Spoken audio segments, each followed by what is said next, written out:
Happy city index 2026లో 6వ rank పొందిన నగరం ఏది? జైపూర్, రాజస్థాన్.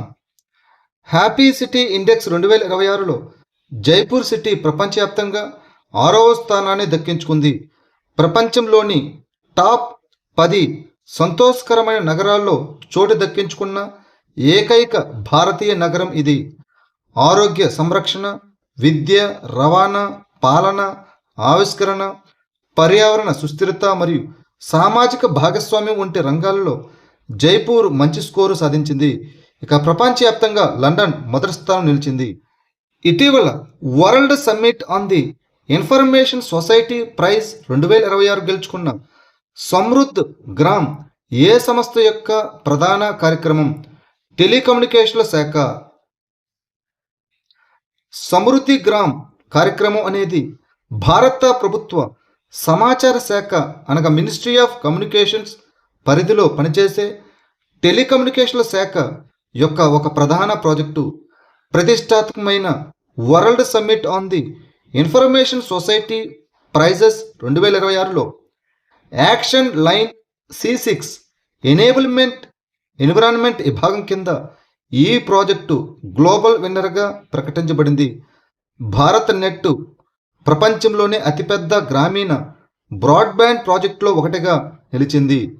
2026 పికిల్ బాల్ ప్రపంచ కప్కు ఆతిథ్యమిచ్చే దేశం ఏది? Vietnam. Indian pickle ball association 2026 pickle ball ప్రపంచ కప్ కోసం భారత బృందాన్ని ప్రకటించింది. 2026 పికిల్ బాల్ ప్రపంచ కప్పు వియత్నాంలోని డానాంగ్లో 2026 ఆగస్టు 30 నుంచి సెప్టెంబర్ 6 వరకు జరుగుతుంది. ప్రో కేటగిరీలో హర్ష మెహతా భారత్ జట్టుకు నాయకత్వం వహిస్తాడు. ఉస్తాద్ బిస్మిల్లా ఖాన్ యువ పురస్కార్ 2025ని ఎవరు స్వీకరించారు? ఆచార్య రాంచోడ్లాల్ గోస్వామి. గుజరాత్లోని అహ్మదాబాద్కు చెందిన ఆచార్య రణచోడ్లాల్ గోస్వామి ఉస్తాద్ బిస్మిల్లా ఖాన్ యువ పురస్కార్ 2025కు ఎంపికయ్యారు. సాంస్కృతిక మంత్రిశాఖ ఆధ్వర్యంలోని సంగీత నాటక అకాడమీ ఈ పురస్కారాన్ని ప్రకటించింది. సాంప్రదాయ భక్తి సంగీత రూపమైన హవేలీ సంగీతం యొక్క పరిరక్షణ మరియు ప్రచారానికి ఆయన చేసిన విశేష కృషికి గాను ఈ పురస్కారాన్ని అందుకుంటున్నారు. ఉస్తాద్ బిస్మిల్లా ఖాన్ యువ పురస్కారం ప్రతి సంవత్సరం సంగీతం, నృత్యం మరియు నాటక రంగాల్లోని అత్యుత్తమ యువ కళాకారులకు ప్రదానం చేస్తారు. అస్త్ర MK1 అనేది ఏ సంస్థచే అభివృద్ధి చేయబడిన స్వదేశీ beyond visual range air to air missile రక్షణ పరిశోధన మరియు అభివృద్ధి సంస్థ DRDO. భారత్, ఇండోనేషియా దేశాలు అస్త్ర MK1 క్షిపణుల సరఫరా కోసం ఒక ఒప్పందంపై సంతకాలు చేశాయి. అస్త్ర MK1 అనేది రక్షణ పరిశోధన మరియు అభివృద్ధి సంస్థ అభివృద్ధి చేసిన స్వదేశీ beyond visual range air to air missile. ఈ క్షిపణిని భారత వైమానిక దళం మరియు భారత నౌకాదళం రెండూ ఉపయోగించేందుకు రూపొందించారు. దీని పరిధి 80 నుంచి 110 కిలోమీటర్లు, ఎత్తు 20 కిలోమీటర్ల వరకు చేరగలదు మరియు గరిష్ట వేగం మాక్ 4.5. ఇటీవల నివేదిక ప్రకారం భారతదేశంలో మొత్తం స్థాపిత పునరుత్పాదక ఇంధన సామర్థ్యంలో ఏ రాష్ట్రం మొదటి స్థానంలో ఉంది? గుజరాత్. ఇటీవల నివేదిక ప్రకారం మొత్తం స్థాపిత పునరుత్పాదక ఇంధన సామర్థ్యం 50.386 గిగావాట్లతో గుజరాత్ భారతదేశంలో మొదటి స్థానంలో ఉంది.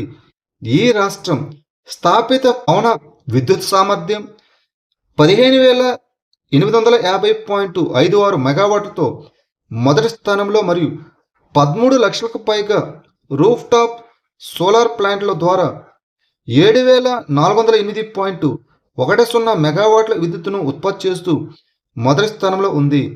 2030 నాటికి పునరుత్పాదక ఇంధన వనరుల నుంచి 50% విద్యుత్తును మరియు 2070 నాటికి నికర సున్నా ఉద్గారాలను సాధించాలని భారతదేశం లక్ష్యంగా పెట్టుకుంది. పూర్తిగా నిర్జీవ రసాయన భాగాలతో రూపొందించబడిన ప్రపంచంలోని మొట్టమొదటి కృత్రిమ కణమైన స్పుడ్ సెల్ను ఏ సంస్థ అభివృద్ధి చేసింది? మిన్నెసోటా విశ్వవిద్యాలయం. మిన్నెసోటా విశ్వవిద్యాలయ పరిశోధకులు పూర్తిగా నిర్జీవ రసాయన భాగాలతో రూపొందించబడిన ప్రపంచంలోనే మొట్టమొదటి కృత్రిమ కణమైన స్పుడ్ సెల్ను అభివృద్ధి చేశారు. ఇది ఇప్పటికే ఉన్న జీవకణాన్ని సవరించడం ద్వారా కాకుండా మొదటి నుంచి పూర్తిగా కొత్తగా నిర్మించబడిన ఒక కృత్రిమ కణం. ఈ స్పుడ్ సెల్లో కృత్రిమ డిఎన్ఏ, ఎంజైములు మరియు కణ భాగాలను ఆవరించి ఉన్న ఒక లిపిడ్ పొర అనగా లిపోసోమ్ ఉంటుంది. ఇది పోషకాలను గ్రహించగలదు, పెరగగలదు, తన డిఎన్ఏను ప్రతిరూపం చేసుకోగలదు మరియు పిల్ల కణాలుగా విభజించగలదు. ప్రపంచంలోనే మొట్టమొదటి వారానికి ఒకసారి తీసుకునే బేసల్ ఇన్సులిన్ అయిన అవిక్లి అనగా ఇన్సులిన్ ఐకోడెక్ని ఏ దేశం ప్రవేశపెట్టింది? భారతదేశం. నోవో నార్డిస్క్ ఇండియా టైప్ 1 మరియు టైప్ 2 డయాబెటీస్ ఉన్న పెద్దల కోసం ప్రపంచంలోనే మొట్టమొదటి వారానికి ఒకసారి తీసుకునే బేసల్ ఇన్సులిన్ అయిన అవిక్లిని ప్రారంభించింది. అవిక్లి సంవత్సరానికి తీసుకునే ఇన్సులిన్ ఇంజెక్షన్లను 365 నుంచి 52కి తగ్గిస్తుంది. తద్వారా డయాబెటీస్ నిర్వహణను సులభతరం చేస్తుంది. ఆన్వర్డ్స్ 1 క్లినికల్ ప్రోగ్రాంలో రోజుకు ఒకసారి తీసుకునే ఇన్సులిన్ గార్జెన్తో పోలిస్తే ఇది మెరుగైన HbA1c తగ్గింపును చూపిస్తుంది. బెహలీ వన్యప్రాణుల అభయారణ్యం ఏ రాష్ట్రంలో ఉంది? అస్సాం.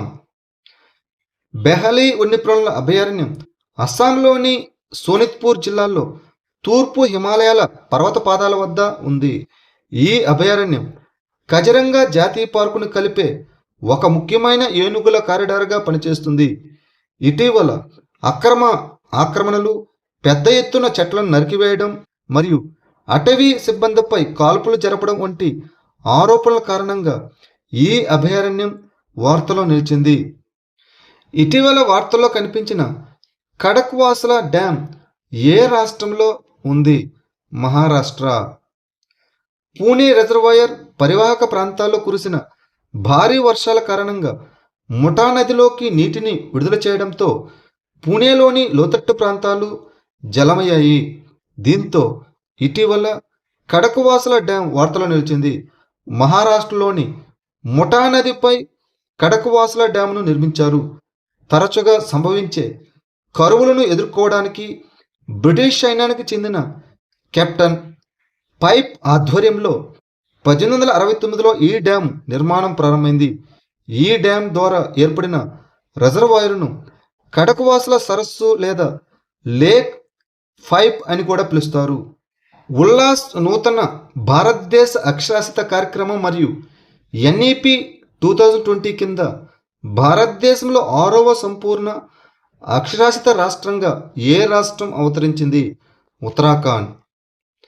జాతీయ విద్యా విధానం NEP 2020 మరియు Ullas new India literacy programme కింద ఉత్తరాఖండ్ భారతదేశంలో 6వ సంపూర్ణ అక్షరాస్యత కలిగిన రాష్ట్రంగా అవతరించింది. విద్యా మంత్రిత్వ శాఖలోని పాఠశాల విద్య మరియు అక్షరాస్యత విభాగం నిర్దేశించిన వయోజన అక్షరాస్యత ప్రమాణాలను అందుకున్న తర్వాత ఈ రాష్ట్రం ఈ హోదాను సాధించింది. ఇప్పటికే సంపూర్ణ అక్షరాస్యత హోదాను సాధించిన 5 రాష్ట్రాలు మిజోరం, గోవా, త్రిపుర, హిమాచల్ ప్రదేశ్ మరియు సిక్కిం. IMF భారతదేశపు 2027 ఆర్థిక సంవత్సర వృద్ధి అంచనాను ఎంత శాతానికి సవరించింది? 6.4%. అంతర్జాతీయ ద్రవ్యనిధి IMF ఏప్రిల్ 2026 ప్రపంచ ఆర్థిక దృక్పథంలో అంచనా వేసిన 6.5% నుంచి 2026-27 ఆర్థిక సంవత్సరానికి భారతదేశ GDP వృద్ధి అంచనాను 6.4%కి సవరించింది. అదే సమయంలో IMF 2027-28 ఆర్థిక సంవత్సరానికి భారతదేశ వృద్ధి అంచనాను 6.5% నుంచి 6.7%కి పెంచింది. బలమైన దేశీయ డిమాండు మరియు పటిష్టమైన సేవల రంగం భారతదేశ ఆర్థిక వృద్ధికి మద్దతునిస్తూనే ఉన్నాయని ఐఎంఎఫ్ నొక్కి చెప్పింది. వరల్డ్ ఇంటాంజిబుల్ ఇన్వెస్ట్మెంట్ రిపోర్ట్ 2026ను ఏ సంస్థ సంయుక్తంగా ప్రారంభించింది? ప్రపంచ మేధో సంపత్తి సంస్థ మరియు లూయిస్ బిజినెస్ స్కూల్. ప్రపంచ మేధో సంపత్తి సంస్థ మరియు లూయిస్ బిజినెస్ స్కూల్ సంయుక్తంగా ప్రపంచ అమూర్త పెట్టుబడుల నివేదిక 2026ను విడుదల చేశాయి. అమూర్త పెట్టుబడుల్లో వేగవంతమైన వృద్ధి కారణంగా ఈ నివేదిక భారతదేశాన్ని ఒక ప్రపంచ ఆవిష్కరణల శక్తి కేంద్రంగా గుర్తించింది. ప్రపంచంలోని 15 అతిపెద్ద ఆర్థిక వ్యవస్థల్లో అమూర్త పెట్టుబడుల్లో భారతదేశం అత్యంత వేగవంతమైన వృద్ధిని నమోదు చేసింది. Pinaka long range guided rocket సిస్టమ్ను ఏ సంస్థ అభివృద్ధి చేసింది?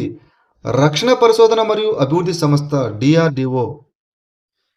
ఇటీవల డిఆర్డిఓ ఇంటిగ్రేటెడ్ టెస్ట్ రేంజ్ నుంచి Pinaka long range guided rocket సిస్టాన్ని విజయవంతంగా ప్రయోగించింది. ఈ పినాక లాంగ్ రేంజ్ గైడెడ్ రాకెట్ను రక్షణ పరిశోధన మరియు అభివృద్ధి సంస్థ డిఆర్డిఓ అభివృద్ధి చేసింది. ఈ విజయవంతమైన పరీక్ష భారతదేశ స్వదేశీ దీర్ఘశ్రేణి గైడెడ్ రాకెట్ సామర్థ్యంలో మరో మైలురాయిని సూచిస్తుంది. ఆషాఢ పల్లకి ఊరేగింపు ఏ రాష్ట్రానికి చెందిన శతాబ్దాల నాటి ఆధ్యాత్మిక మరియు సాంస్కృతిక సంప్రదాయం? మహారాష్ట్ర. మహారాష్ట్రలోని పూణేలో సంత్ జ్ఞానేశ్వర్ మహారాజ్ మరియు సంత్ తుకారాం మహారాజుల ఆషాఢ పల్లకీలకు వేలాది మంది భక్తులు స్వాగతం పలికారు. ఇది మహారాష్ట్ర యొక్క శతాబ్దాల నాటి ఆధ్యాత్మిక మరియు సాంస్కృతిక సంప్రదాయం.